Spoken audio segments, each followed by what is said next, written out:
Back to the Red Devils report. Ruben Amorim is gone. Manchester United have sacked their head coach less than 24 hours after one of the most explosive press conferences Old Trafford has seen in years. A public dressing down of the club, a pointed dig at Jason Wilcox, and a message to the hierarchy that crossed a line. This wasn't just about results. This was about power, control, and authority. And today, Manchester United made their move. Let's break down exactly why Ruben Amorim was sacked, what really happened behind the scenes, and what comes next for the Red Devils. Let's start with the timing because it matters. United draw 1-1 with Leeds at Ellen Road. Not a disaster result on paper, but the aftermath?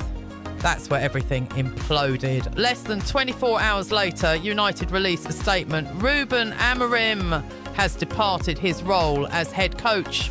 Not mutual, not end of contract, departed. And the key point?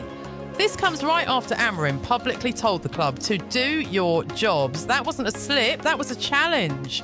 And Manchester United do not tolerate public challenges, especially from a head coach who wasn't winning enough games. This is where it all turned. Before the Leeds game, Amorim already sounded frustrated, talking openly about lack of January movement, slow decision-making, unclear authority. But after the match, he went nuclear. He didn't just complain, he drew a line. I want to be manager, not the coach. That sentence matters. Because at Manchester United, especially under Ineos, those roles are clearly separated. Recruitment, Jason Wilcox. Strategy, sporting structure, head coach, coach the team. By saying that publicly, Amorim wasn't just venting, he was challenging the entire model. And then came the killer line. Others need to do their jobs. That was aimed straight at Wilcox. And once that happens publicly, you're already on borrowed time. Now United's line is very clear. They say there's been no breakdown with Jason Wilcox. Amorim was fully aligned with the transfer strategy. The decision is about lack of progress and evolution. But here's the reality. If results alone got managers sacked, Amorim would have been gone months ago. What changed? He went public. He questioned authority. He embarrassed the structure. This wasn't a football decision alone. This was a control decision. Ineos want order. They want discipline. They want the coach to stay in his lane. Amorim didn't. Let's talk facts, because emotions aside, the numbers didn't save him. 63 games in charge, 24 wins total, just 15 Premier League wins. United sitting 6th. Only 8 wins from 20 league games this season. That's mid-table form. Not title challenging, not rebuilding momentum. So when Amorim decided to fight the hierarchy, he had nothing to fall back on. No trophies, no unbeaten run, no trust the process shield. If you're going to challenge the board publicly, you better be winning. He wasn't. This is the bigger question. Ruben Amorim arrived with reputation, ideas and authority, but United never truly became his team. Recruitment didn't fully match his system. Squad imbalance never fixed. Tactical identity inconsistent. Player confidence fluctuated wildly. At times, United looked aggressive and modern. Other times, lost, passive, confused. And internally, it seems Amorim felt undermined, while the club felt he wasn't adapting enough. That's not a partnership. That's a slow-burning breakup. Now, here's the most telling part. Darren Fletcher is stepping in temporarily. Not a big external name, not a long-term statement. This screams damage control. United want calm familiarity, no drama. Fletcher won't challenge the hierarchy. He won't demand power. He'll steady the ship while Ineos plan their next move. And make no mistakes that this appointment tells us one thing. The real decision is still coming.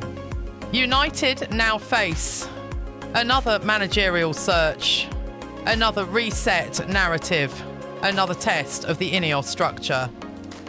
Whoever comes next will have to accept limited control, clear hierarchy, results without rebellion. The Amorim era ends as a warning. You do not win public power struggles at Manchester United unless you're winning on the pitch. Ruben Amorim is gone, and not just because of results, but because he crossed a line the club would never allow. Was he right? Was United wrong? Or was this always destined to fail? Let me know your thoughts in the comments. If you want real no-nonsense Manchester United coverage, make sure you subscribe to Red Devils Report. In other news, Ruben Amorim is on borrowed time at Manchester United, and this time the pressure isn't just coming from fans or pundits, it's coming from inside the club. Jason Wilcox wants change, the board wants flexibility, and Amorim, he's digging his heels in. So the question is simple: does Ruben Amorim adapt, or does he walk himself out of Old Trafford? Let's get into it. Manchester United's season has been one big contradiction. On paper, they're competing near the top end of the Premier League. On the pitch, performances have been wildly inconsistent. One week, United look structured, aggressive and modern. The next, passive, predictable and tactically exposed. And that's where the frustration comes in. Because after more than a year in charge, Ruben Amorim's United still don't feel adaptable. They feel rigid. And at an elite club like Manchester United, that's a massive problem. Amorim has lived and died by his system, a clear structure, defined roles, patterns drilled relentlessly. And when it works, it looks very good. But here's the issue: when it doesn't work, Amorim rarely changes it. Opponents know how United will line up. They know where the overloads are. They know where the weaknesses are. And too often United fail to adjust during games. Not just week to week, but minute to minute. That's not evolution, that's stubbornness. This is where Jason Wilcox enters the picture. According to Give Me Sport's Ben Jacobs, there's growing tension between Wilcox and Amorim, and it centres on one key demand: tactical adaptability. Wilcox isn't asking Amorim to abandon his philosophy, he's asking him to be flexible within it. Change shape mid-game, adjust pressing triggers, respond to opponents instead of reacting after damage is done. At top clubs, managers evolve or they get replaced, and Wilcox knows that. What makes this even more frustrating?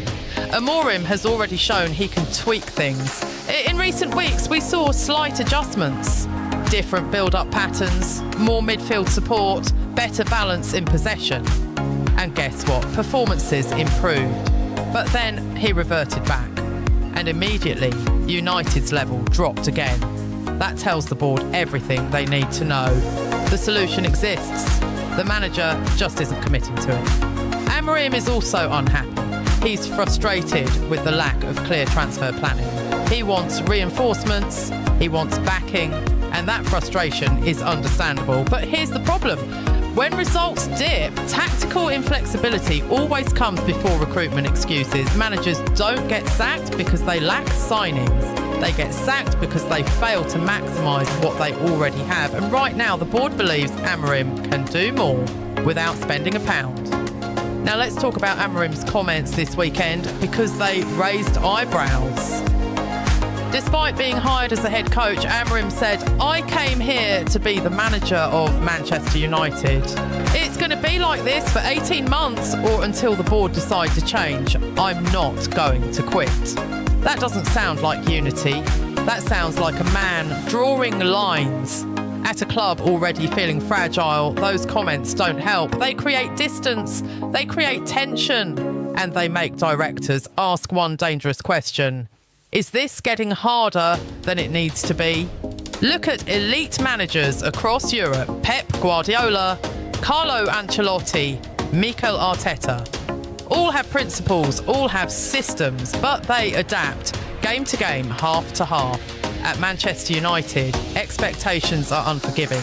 You don't get time and patience. You get one or the other. Right now, Amorim is burning through patience. If Ruben Amorim wants to survive the second half of this season, three things must happen immediately.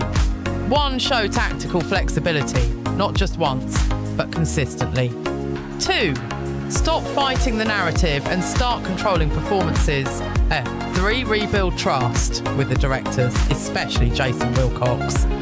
This isn't about ego anymore, it's about survival. Ruben Amorim doesn't need to abandon his identity, but at Manchester United, Identity without adaptability gets you sacked. So what do you think? Should Amorim stick to his system no matter what, or finally evolve? Drop your thoughts in the comments. Like, subscribe to Red Devils Report. In other news, Manchester United are back in the market, not for hype, not for headlines, but for a deal that suddenly looks too good to ignore. An elite midfielder, long-term interest, fresh checks made this week. And here's the key detail. The price has dropped below 40 million euros. Manchester United have quietly steamed back into the race for Atalanta midfielder Ederson. And this could be one of the most important January stories you're not hearing enough about. Today, we're breaking down why United are re-engaging now, what's changed with Ederson's price, why this deal is tempting but complicated, and where he fits into Ruben Amorim's long-term midfield plan. Let's get into it. If there's one position Manchester United cannot ignore, it's midfield. Internally, the club accept a hard truth. Every current midfielder has question marks over their long-term future, some because of age, some because of profile, some because they simply don't fit what Ruben Amorim wants long-term. United's plan is clear. 2 new midfielders by 2026. At least one who can arrive early and bed in. No short-term loans, no panic buys. They want players who, Hamming, can impact immediately, still have peak years ahead, fit a high-intensity physical system. That's where Ederson comes back into the conversation. Ederson isn't flashy. He doesn't dominate highlight reels. He doesn't rack up viral clips. But for scouts, he's gold dust. At Atalanta, Ederson is physically powerful, relentless in duels, intelligent in positioning, comfortable in a high-tempo system. He can play as a defensive midfielder, operate as a box-to-box presence, protect the back line, drive forward when needed. In short, he's functional elite, the kind of player managers trust, the kind of player systems rely on, and crucially, United's scouting reports on him are strong. For months, Ederson felt out of reach. Atalanta didn't want to sell. The valuation felt steep. Timing didn't suit. But now, sources indicate Ederson could be available for under 40 million euros. That changes everything. For United, that's affordable, that's budget-friendly, that's low risk compared to £100 million targets. Intermediaries acting on United's behalf have made fresh checks on his availability, his real valuation, Atalanta's stance. This isn't casual interest. This is reactivated pursuit. At under 40 million euros, Ederson becomes a market opportunity. Now here's the complication. Despite the price talk, Atalanta are reluctant to sell in January. They see Ederson as central to their season, difficult to replace mid-campaign, important for their European ambitions, and then there's the player himself. Ederson wants clarity on one thing above all: Champions League football next season. That's a big issue because while United are rebuilding, Champions League qualification is not guaranteed. So even if the price is right, United are interested. The scouting is positive. The player's ambition could slow things down. This may be a deal that moves slowly, depends on league position, or waits until summer.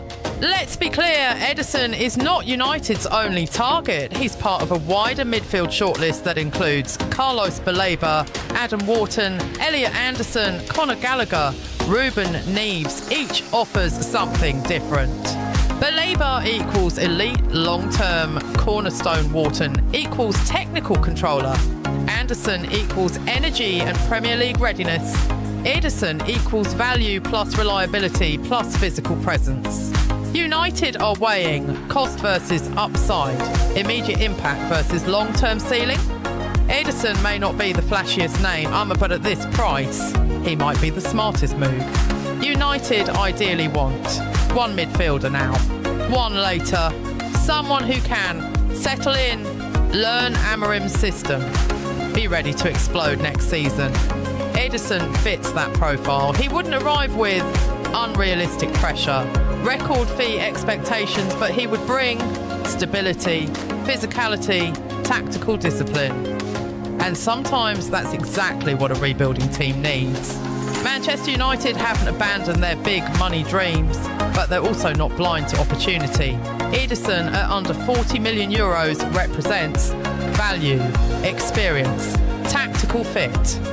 The deal is complicated. January may be tough. Champions League football matters. But make no mistake, Manchester United are back in the race, and this one is very much alive. If you enjoyed this breakdown, hit like and subscribe for daily Man United transfer news and let me know in the comments. Would you take Ederson for under 40 million euros? Or should United wait and go all in on Baleba or Wharton? In other news, Manchester United are quietly preparing for their biggest midfield move in a decade. Not a loan, not a stopgap, not a short-term fix. A £100 million midfielder and described internally as ideal for Ruben Amorim. Personal terms already discussed. And now here's the key detail. Bayern Munich believe this player is heading to Old Trafford. Today we're breaking down why Manchester United are obsessed with Carlos Baleba, what Fabrizio Romano has just confirmed, why Bayern have stepped back, and why this deal could smash United's transfer record. Let's get into it. Forget the noise around attackers. If you speak to people close to the club, the message is clear. Manchester United's rebuild lives or dies in midfield. Right now, Casemiro is ageing. Ederson is transitional. Mount is injury uncertain. And even Kobbie Mainoo, as brilliant as he is, cannot carry a midfield alone. United's hierarchy and Ruben Amorim are aligned on one thing.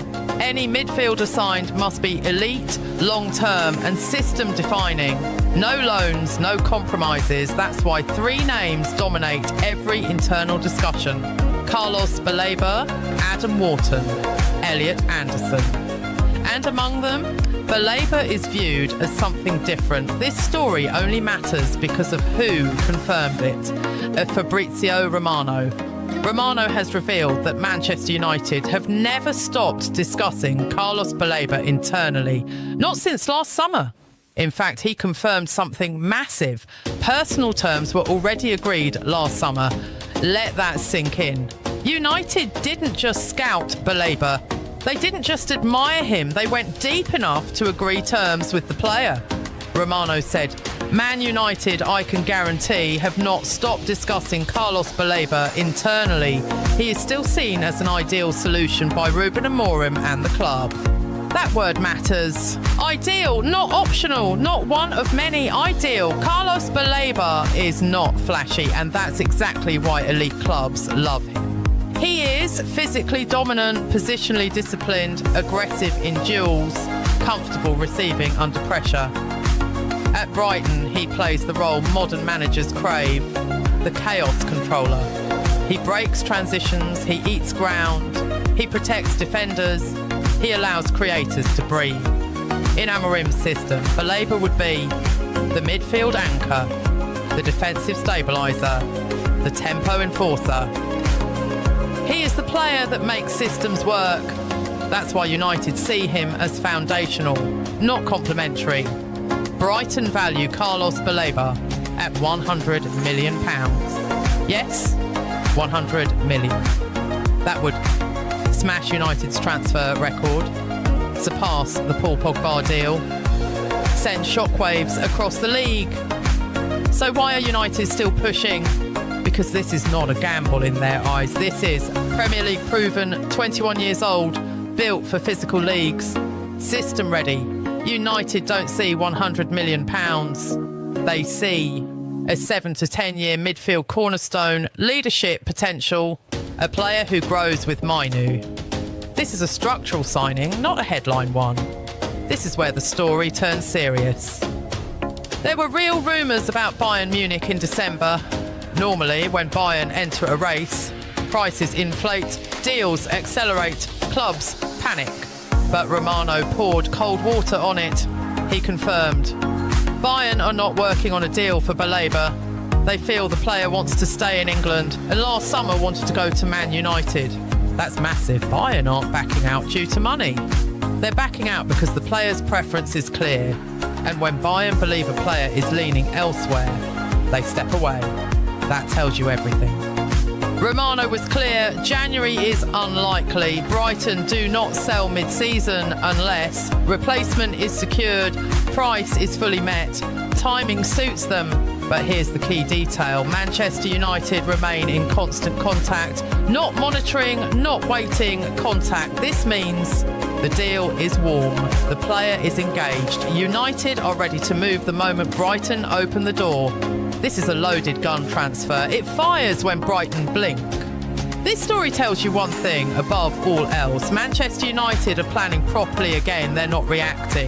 They're not chasing hype. They're not panicking. They identified Baleba, agreed personal terms, maintained contact, waited patiently, and now even Bayern believe he's heading to Old Trafford. If United land Carlos Baleba, it's not just a signing, it's a declaration of intent.